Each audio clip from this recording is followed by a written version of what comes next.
আসসালামু আলাইকুম। এই যে কলার এই মৃত পাতা এগুলো তো কেটে দিলামই। এখন এই পাতাগুলো আপনারা কি করবেন? শুধু এই পাতাই না, গাছের গোড়ায় যে গাছগুলো বের হয় ছোট ছোট গাছ, এই গাছগুলো এগুলো তো কেটে দিতে হবে।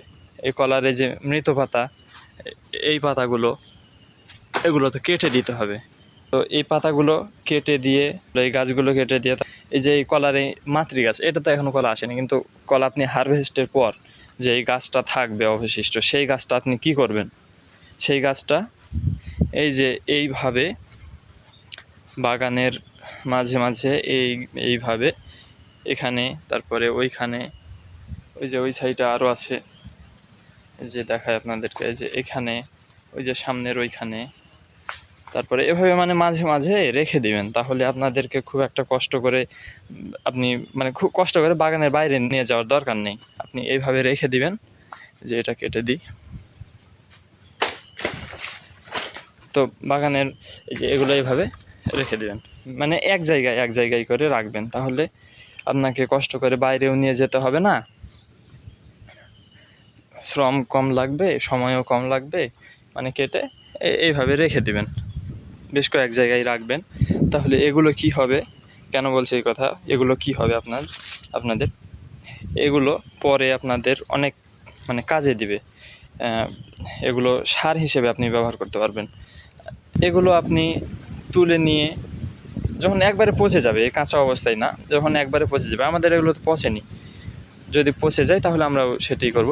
যে এগুলো আপনি হচ্ছে যে গাছের গোড়ায় এই যে এইরকম পজিশনে গাছের গোড়ায় দিয়ে দিবেন। দিয়ে যদি মাটি চাপা দিতে পারেন তাহলে ভালো হয়, আবার মাটি চাপা না দিলেও হবে। এভাবে দিয়ে রেখে দিবেন। তাহলে বৃষ্টি হবে, বৃষ্টির পানি যখন এই পচা কলা গাছে পড়বে, তখন সেই পানি ওই পচা কলা গাছটা ধুয়ে কলা গাছের গোড়ায় চলে যাবে পানিটা। আর সেই পানিটা যখন এই কলা গাছ শোষণ করবে, এটি সারের কাজ দেবে। আর এটি জৈব সার হিসেবে আপনি ব্যবহার করতে পারবেন। আর এই সারের শক্তিগুণ অনেক বেশি, অনেক আপনি লাভবান হবেন। রাসায়নিক সার তো অনেক ক্ষতি, তো আপনি এভাবে দিবেন।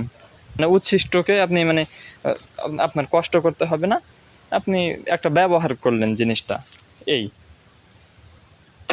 আপনার খরচও বাঁচলো, শ্রমও কম লাগলো, ন্যাচারালভাবে একটা জিনিসটা পেয়ে গেলেন। এটাই বোঝাতে চাচ্ছি আপনাকে। আর এছাড়াও আপনি গোবর সার বেশি ব্যবহার করার চেষ্টা করবেন।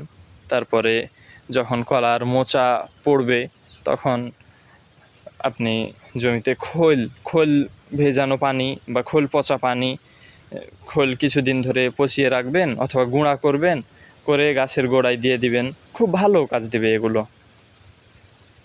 খোল গুঁড়া অথবা খোল ভেজানো পানি বা পচা পানি, এগুলো কলা গাছের জন্য খুব উপকারী। তো যাই হোক, আসসালামু আলাইকুম। আজকের ভিডিও এই পর্যন্তই। ধন্যবাদ সকলকে।